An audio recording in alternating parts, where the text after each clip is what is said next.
सीतापुर नामक गांव में लखन अपनी पत्नी विनिता के साथ रहता था। दिन रात मेहनत करता, लेकिन फिर भी एक वक्त की रोटी का जुगाड़ नहीं हो पाता था। विनीता, देखो अब तो इस बार भी हमारे पास ज़्यादा पैसे नहीं हैं। कुछ दिनों में बारिश भी आ जाएगी, फिर तो हमारा एक वक्त का खाना भी मुश्किल हो जाएगा। हाँ जी, हर बार यही होता है, ना ढंग से खाना मिलता है और ना ही पैसे का इंतजाम हो पाता है। लेकिन ये कब तक चलेगा? हमें इस बार कुछ इंतजाम करना ही पड़ेगा, नहीं तो अब हमारा बच्चा भी आने वाला है। उसकी परवरिश कौन करेगा? कैसे होगी उसकी परवरिश? तुम ठीक कह रही हो। मैं आज ही गांव जाकर सेठ के यहाँ देखता हूँ, शायद वो हमें कोई काम दे दें। ठीक है, पर ध्यान से जाना। फिर लखन घर से निकल पड़ा। कई घंटे की यात्रा के बाद वो सेठ की हवेली पहुंच जाता है। अरे तो कौन है और यहाँ क्या कर रहा है? सेठ जी, मुझे काम चाहिए। मैं मेहनत और ईमानदारी से काम करूंगा, आपको कोई शिकायत का मौका नहीं दूंगा। सोच ले, मेरे यहाँ गलती हुई तो कीमत बहुत भारी चुकानी होगी।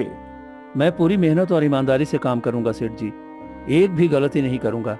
ठीक है, मेरे जितने भी खेत हैं उसकी जिम्मेदारी तुम्हें देता हूँ। अच्छे से ध्यान रखना, सभी फसल समय पर कटकर घर आ जाना चाहिए। बीच में कोई गड़बड़ी हुई मुझे बिल्कुल पसंद नहीं है। हाँ हाँ, क्यों नहीं सेठ जी, मैं ये सारा काम अच्छे से कर दूंगा। फिर लखन दिन रात मेहनत करने लगा, पूरी ईमानदारी से काम करता रहता, जिससे सेठ भी बहुत खुश होने लगा है। अरे लखन, तू तो बहुत अच्छे से मेहनत करता है। तुम्हारी मेहनत देखकर मैं बहुत खुश हूँ। आपका बहुत बहुत धन्यवाद सेठ जी, आप मेरी मेहनत से खुश हैं। दूर खड़ा अरुण ये सब देखकर जल रहा था। आज तक सेठ ने मेरी कभी तारीफ नहीं की। मैं भी इतनी मेहनत करता हूँ, लेकिन ये 2 कौड़ी का लखन इतनी तारीफ पा रहा है। मुझे कुछ करना होगा ताकि ये लखन खुद ही यहाँ से चला जाए।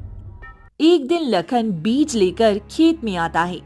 चलो, जैसे ही ये फसल उगेगी ना, सेठ जी मुझे बहुत बड़ा इनाम देंगे। उन्होंने कहा है कि ये बीज बहुत कीमती है, अगर ये अच्छे से उगे तो देखो सेठ मुझे क्या देते हैं। लखन मुस्कुराते हुए बीज खेतों में बोता है और वहाँ से निकल जाता है। तभी पीछे से अरुण आता है। अच्छा, तो इसने बीज बो दिया। अब मैं एक दवा डालूंगा जिससे ये फसल कभी नहीं उगेगी और फिर इसका परिणाम लखन को भुगतना पड़ेगा। अरुण दवा लेकर पूरे खेतों में छिड़क देता है। कई दिन बीतते हैं, लेकिन खेत में कोई फसल नहीं आती। अरे एक भी फसल क्यों नहीं आई? मैंने पूरे 400 सोने के सिक्के का बीज लाकर लखन को ये काम दिया था। सेठ जी, आपको नहीं पता, लखन ने सारे बीज बेच दिए। क्या कह रहे हो? हाँ, मैं ये सब होते हुए देखा था। मैंने कहा भी तो उसने कहा कि तुम मेरा कुछ नहीं बिगाड़ सकते हो। सेठ गुस्से में आग बबूला हो जाता है। तभी लखन भी वहाँ आ जाता है। ये क्या, तूने मेरे खेत में बीज डाले थे या नहीं? हाँ सेठ जी, मैंने बहुत सारे बीज डाले थे, लेकिन पता नहीं क्या हुआ, ईश्वर ने अभी तक फसल नहीं दी। तू झूठ बोल रहा है। तूने सारे बीज बेच दिए और मुझसे कह रहा है कि डाले थे। सेठ ने लखन को बेरहमी से मारना शुरू कर दिया। सेठ जी मेरी बातों पर यकीन कीजिए, मैंने ऐसा कुछ नहीं किया। मुझे छोड़ दीजिए सेठ जी, मुझे मत मारिए। लखन चीखता रहा, लेकिन सेठ उसे मारते मारते बुरी तरह घायल कर देता है। अंत में लखन अपनी आखिरी सांसें गिनते हुए गिर पड़ा। लगता है मर गया। चलो, इसके शरीर को इसके घर ले जाकर इसकी पत्नी को दे दें। अरुण लखन शव विनिता की झोंपड़ी के पास रख देता है। तुम लोगों ने मेरे पति के साथ क्या किया? ये तो काम करने सेठ के पास गए थे। तुम्हारे पति ने सेठ के यहाँ गद्दारी की थी, इसलिए सेठ ने इसे जान से मार दिया। फिर अरुण वहाँ से चला जाता है। क्या हो गया? अब मुझे छोड़कर नहीं जा सकते। मैं इस तरह की मनमानी नहीं सहूंगी। मैं मुखिया जी के पास जाऊंगी, मुखिया जी जरूर मेरा साथ देंगे। फिर विनीता रोते हुए मुखिया के पास जाती है और दरवाजा खटखटाती है। अरे क्या हो गया? मेरा दरवाजा क्यों पीट रही हो? मुखिया जी, मेरी बात सुनिए। सेठ ने मेरे पति को जान से मार दिया और उसे मार मार कर मेरे घर के सामने अपने नौकरों से फेंकवा दिया। मुझे इंसाफ चाहिए। आप सेठ को सजा दीजिए। हमारे गांव में इतना बड़ा अपराध हुआ है? हाँ मुखिया जी, मुझे इंसाफ चाहिए। वह पैसे वाला है तो क्या इसका मतलब ये नहीं है कि वह गरीबों की जान की कोई कीमत ही नहीं समझेगा? ठीक है, मैं जाकर अभी सेठ से बात करता हूँ। तुम तब तक अपने पति का अंतिम संस्कार कर दो। नहीं, जब तक मुझे इंसाफ नहीं मिलेगा मैं अपने पति की अंतिम संस्कार को नहीं करूंगी। मुझे थोड़ा वक्त दो, मैं अभी सेठ से बात करके आता हूँ। फिर मुखिया वहाँ से निकल पड़ता है और सेठ के घर पहुँचता है। मुखिया, तो यहाँ कैसे आया? विनीता कह रही थी कि उसके पति को सेठ जी ने मार दिया है। पूरे गांव में वो शोर मचा रही है। अरे तू तो जानता है कि मुझे गुस्सा बर्दाश्त नहीं होता। जो भी मेरे साथ गलत करता है उसे मैं जिंदा नहीं छोड़ता। इस मामले को आगे तक ले जाने की जरूरत नहीं है। और वो पूरे गांव में हंगामा कर रही है, ये बात बहाने वाली नहीं है। सेठ घर के अंदर जाकर एक छोटी थैली से सोने के सिक्के लेकर मुखिया के हाथ में रख देता है। ये ले जा और ये मामला यहीं पर दबा दे। ठीक है सेठ जी, आपने कह दिया तो समझ लो ये मामला यहीं पे दब गया। अब इससे किसी का कोई मतलब नहीं है। सेठ सिक्के लेकर विनीत के घर आ जाता है। क्या हुआ मुखिया जी, सच में मेरे पति को आपने मारा? नहीं विनीता, तुम्हारे पति को उसने नहीं मारा, बल्कि गिरने की वजह से उसकी मौत हुई है। इसलिए जाओ और इसका अंतिम संस्कार कर दो। नहीं, मैं सच बोल रही हूँ, सेठ ने मेरे पति को मारा था। देखो, मैं इस गांव का मुखिया हूँ और मेरा फैसला यही है। अब अपने पति का अंतिम संस्कार कर दो और इस मामले को यहीं भूल जाओ। फिर मुखिया वहाँ से चला जाता है। विनीता टूट कर बैठ जाती है। हे भगवान, मैं इंसाफ मांगने गई लेकिन मुखिया भी मुझे इंसाफ नहीं दे सका।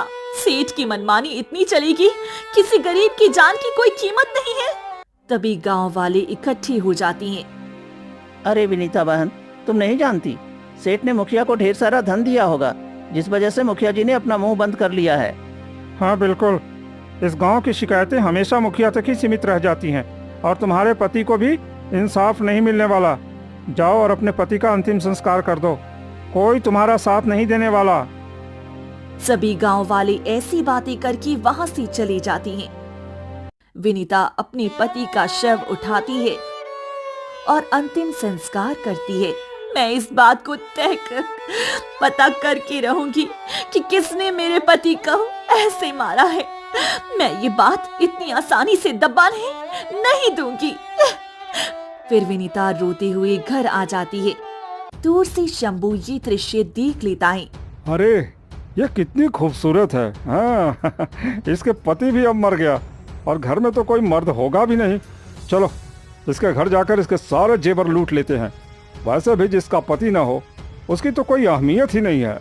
फिर शंभू वहाँ से चला जाता है। रात के अंधेरे में जैसे ही विनीता सो रही होती है, तभी शंभू के घर के अंदर वह घुस जाता है और बक्सा खोलने लगता है। ये क्या? तुम कौन हो और मेरे घर में क्या कर रहे हो? निकल जाओ मेरे घर से। अरे देखो, चुप हो जाओ, अपना मुंह बंद करो। मुझे सिर्फ जेवर चाहिए।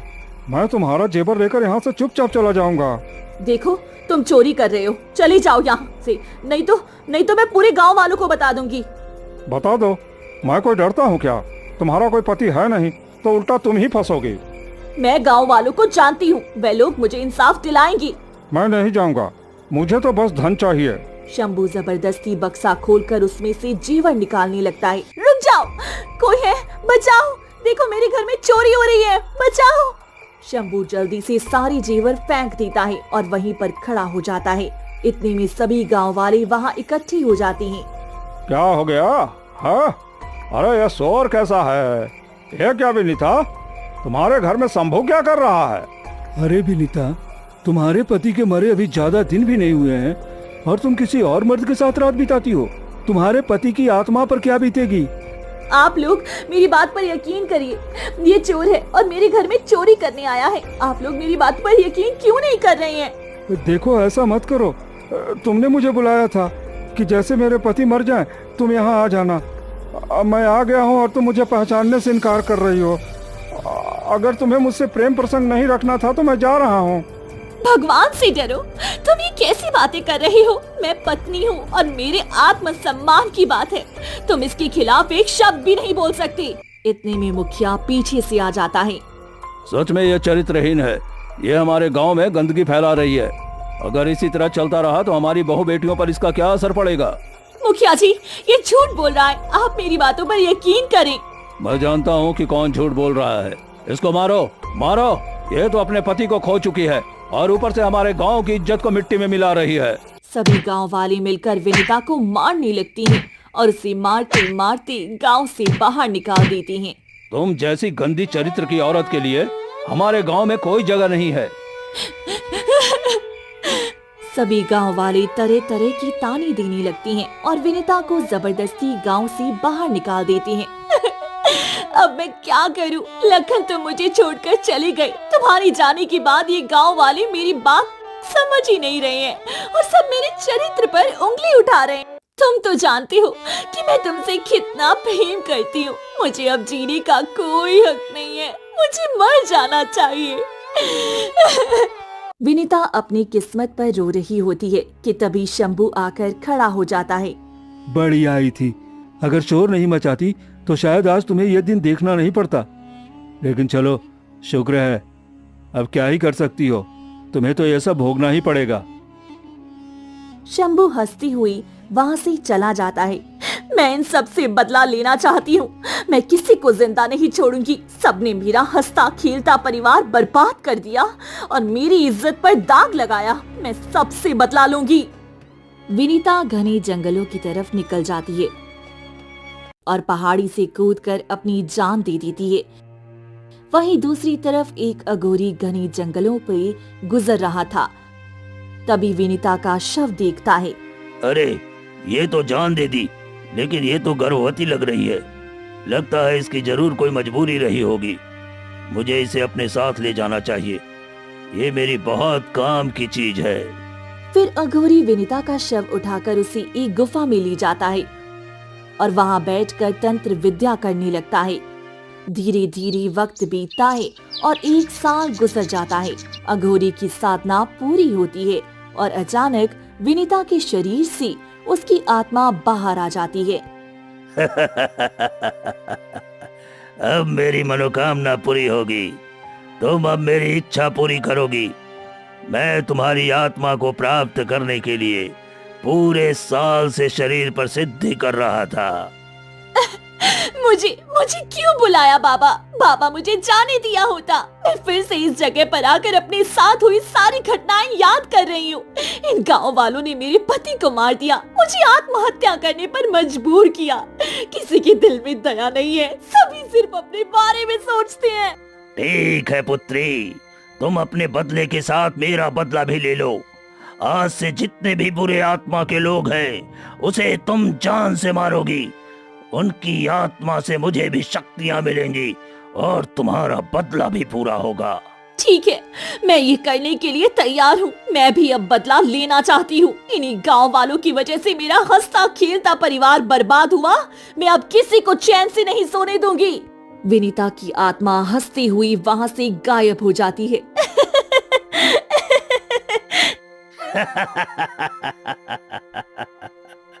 अब इस गांव में प्रलय आने से कोई नहीं रोक सकता।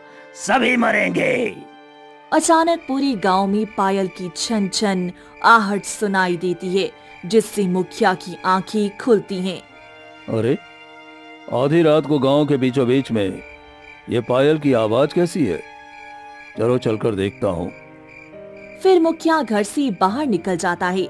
तभी अचानक ही एक सफेद कपड़े में लड़की घने जंगलों की तरफ जा रही होती है, जिसे देखते ही मुखिया घबरा जाता है।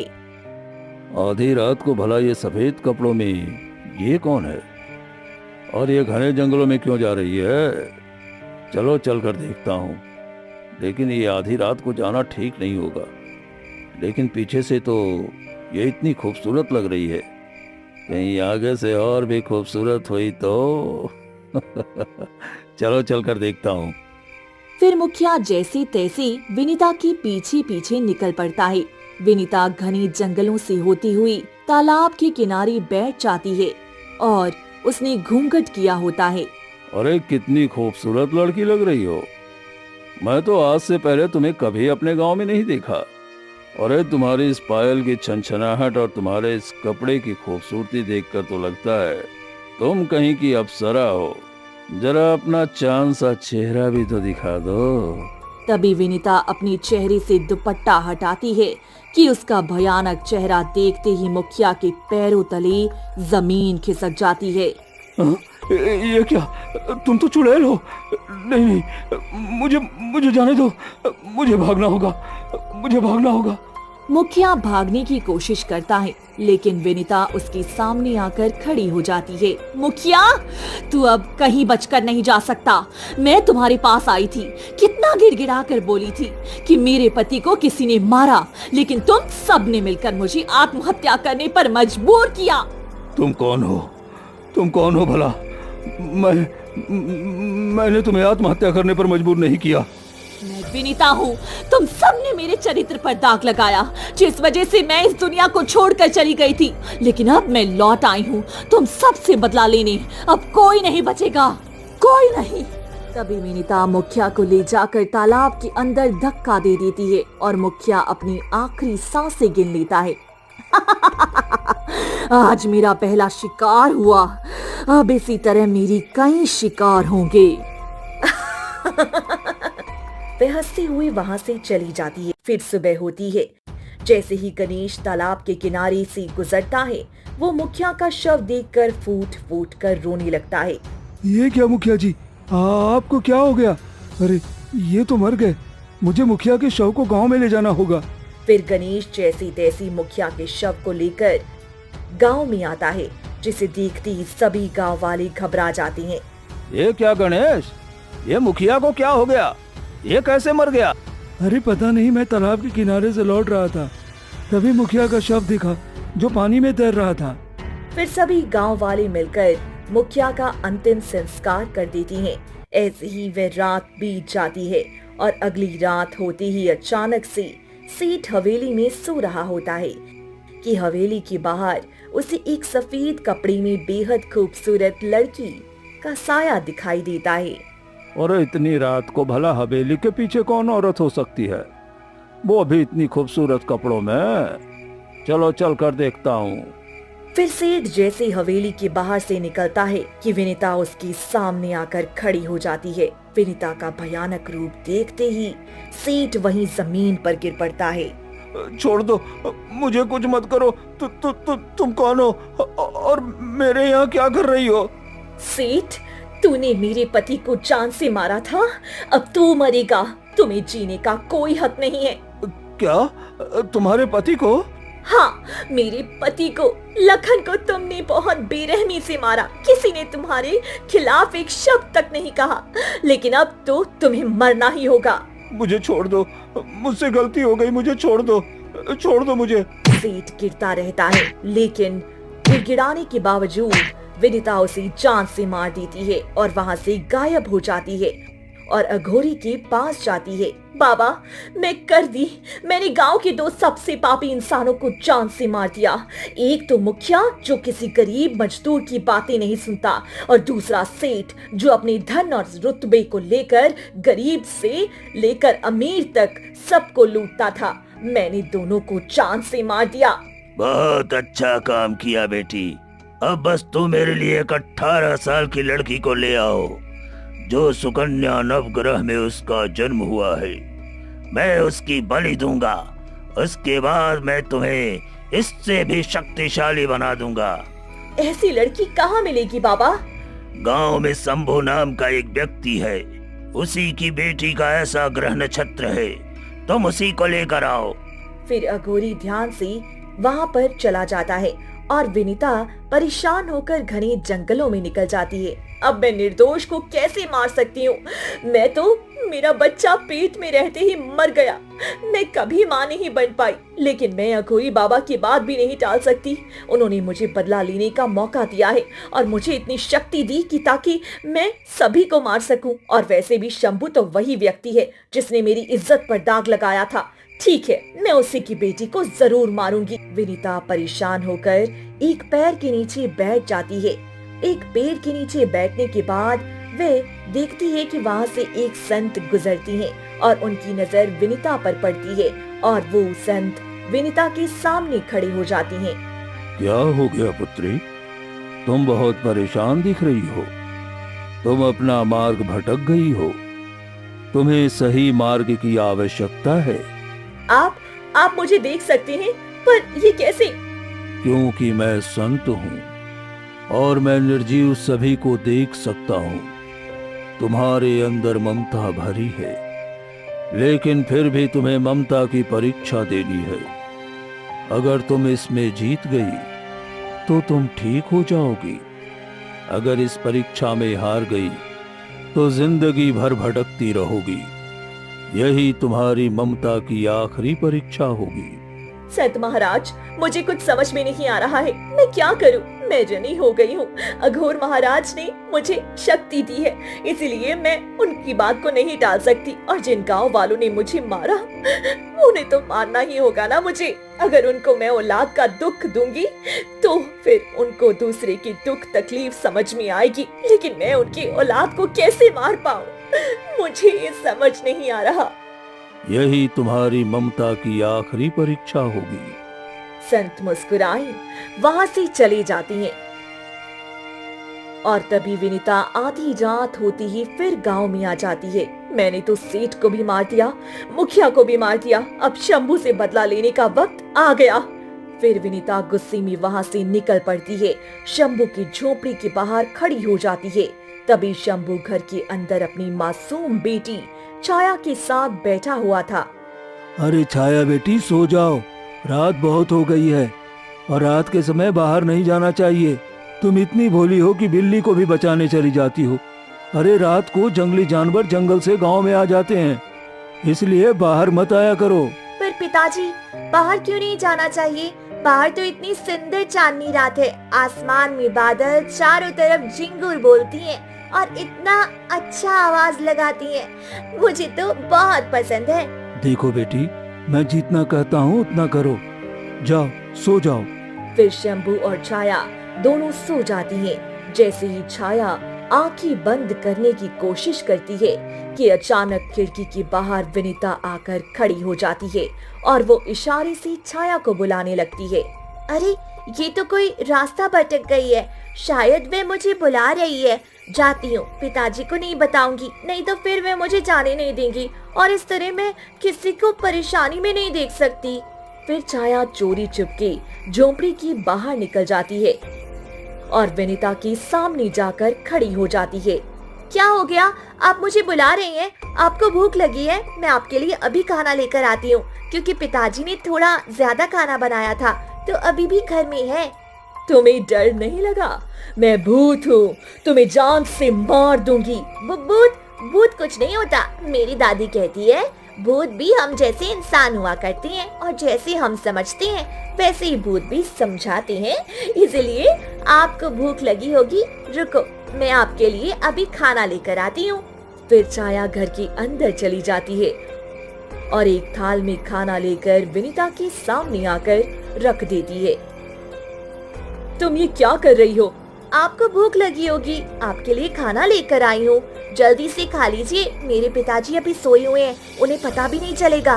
तभी विनीता की आंखों से लगातार आंसू बहने लगते हैं। शायद अगर मेरी बेटी होती तो वह भी मुझे इतना ही प्रेम करती, शायद मेरे लिए यही सब करती। मैं ये क्या कर रही हूँ? नहीं, मुझे ये सब नहीं सोचना चाहिए। मुझे तो बस इस लड़की को ले जाना है ताकि मैं अपना बदला ले सकूं। फिर विनीता छाया का हाथ पकड़ लेती है और घने जंगलों की ओर जाने लगती है। आपने मेरा हाथ क्यों पकड़ लिया? मैं तो ऐसे ही आपके साथ चलने के लिए तैयार थी। तुम्हें डर नहीं लगता? मैं आधी रात को बिना तुम्हारी जान पहचान के तुम्हें अपने साथ ले जाने आई हूँ। इसमें डरने वाली क्या बात है? आप भी तो किसी की माँ हो, कोई भी बच्ची अपनी माँ के साथ जाने में बुरा नहीं मानेगी, इसलिए मैं आपके साथ जाने के लिए तैयार हूँ। फिर विनीता की आंखों से आंसू निकलने लगती हैं और वो बिना कोई जवाब दिए छाया को लेकर आगे निकल पड़ती है। थोड़ी ही दूर जाने पर ये मुझे क्या हो रहा है? मैं इस मासूम बच्ची के लिए आई हूँ और इसे मुझसे कोई डर नहीं लग रहा है। ऐसा लग रहा है जैसे हम दोनों के बीच गहरा रिश्ता है, पर ये कैसे हो सकता है? विनीता परेशान हो जाती है कि तभी संत वहां आ जाते हैं। पुत्री, तुमने क्या सोचा? देखो कितनी मासूम सी बच्ची है, तुम्हें देखकर डरी भी नहीं, बल्कि तुम्हें अपनी माँ की जगह दे रही है, तुमसे बातें कर रही है। तुम्हारे आंचल में इसने अपना मुंह छुपा रखा है, तो क्या तुम इतनी पत्थर दिल हो कि अपनी बच्ची को जान से मार दोगी? संत महाराज, मैं इस मासूम बच्ची को नुकसान नहीं पहुंचा सकती। इसकी आंखों में देखते ही मुझे ऐसा एहसास होता है जैसे हम दोनों के बीच कोई रिश्ता है। ये इंसानियत का रिश्ता है बेटी। तुम जरूर सबसे बदला लेना चाहती हो, लेकिन तुम्हारे अंदर इंसानियत अभी भी जिंदा है। जो इस बच्ची को इसके परिवार वालों के पास छोड़ दो और शांति से इस जीवन को त्याग दो, यही इस निर्जीव आत्मा का उद्देश्य होता है। फिर संत वहाँ से चले जाते हैं। ये कौन था और ये सब क्या हो रहा है? आप मुझे जान से मारना चाहते हैं क्या? कुछ नहीं, बस तुम चलो, मैं तुम्हारे घर तक छोड़ दूंगी तुम्हें। तुम्हारे पिताजी बहुत परेशान हो रही होंगी। ठीक है, मैं आपके साथ चलने के लिए तैयार हूँ। फिर छाया विनीता के साथ शंभू के पास लौटती है। शंभू जैसे ही अपनी बेटी को विनीता के साथ देखता है, वह डर से कांपने लगता है। अरे अरे, ये क्या, मेरी बेटी एक चुड़ैल के साथ? हे भगवान, मेरी बेटी को बचाओ, मेरी बेटी को बचा लो भगवान, मेरी बेटी को बचा लो। ये क्या हो रहा है? पिताजी, आप डरते क्यों हैं? देखो ये कितनी अच्छी है। इन्होंने मुझे पूरा जंगल घुमाया और फिर से वापस घर तक छोड़ दिया बिना कोई नुकसान पहुंचाए। मैं कहती थी ना, सभी आत्माएं बुरी नहीं होती हैं। तुम कौन हो? मेरी बेटी को छोड़ दो, माफ कर दो मेरी बेटी को। मैं वही हूँ जिसके चरित्र पर तुमने दाग लगाया और मैं अपनी इज्जत नहीं बचा पाई। मैं आत्महत्या कर गई, लेकिन आज मैं आई थी तुम्हारी बेटी की जान लेने, लेकिन नहीं मार पाई इसे, बल्कि उसकी भोली भाली सूरत और इंसानियत ने मेरे दिल को छू लिया। इसलिए मैं तुम्हारी बेटी और बाकी गांव वालों को माफ करती हूँ, वरना मैं तो सभी को जिंदा नहीं छोड़ती। ये मेरी गलती थी, मैंने झूठा इल्जाम लगाया था, मुझे माफ कर दो। बस इतने में सभी गांव वाले इकट्ठे हो जाते हैं। वहीं शंभू फूट फूट कर रोने लगता है। यानी पूरे साल भर बाद विनीता की आत्मा हमारे गांव में आई। मुझे माफ कर दो विनीता, हम सब की वजह से तुम्हें ये सब झेलना पड़ा। अरुण, तुम सच सच बताओ, मेरे पति को किसने मारा था? गांव वाले मेरे पति को गलत समझ रहे हैं। तुम सच बताओ, वरना मैं तुम्हें अपने साथ लेकर चली जाऊंगी।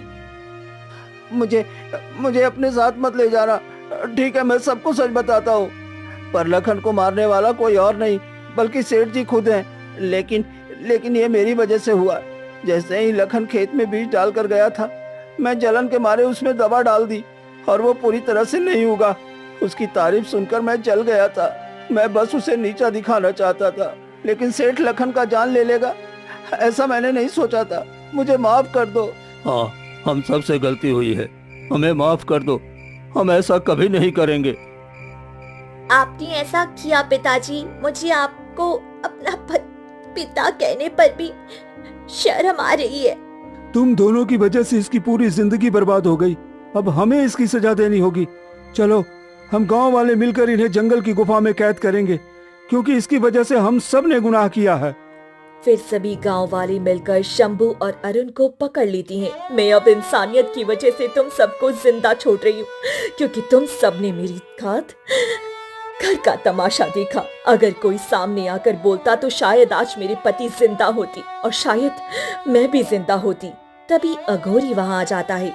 ये क्या विनीता, मैंने तुम्हें कहा था कि इन सभी गांव वालों की बातों में मत आना। और ये क्या, मुझे लड़की की बलि चाहिए थी। मुझे माफ कर दीजिए बाबा, आपने मुझे उस शरीर को लाने के लिए भेजा, इतनी शक्ति दी।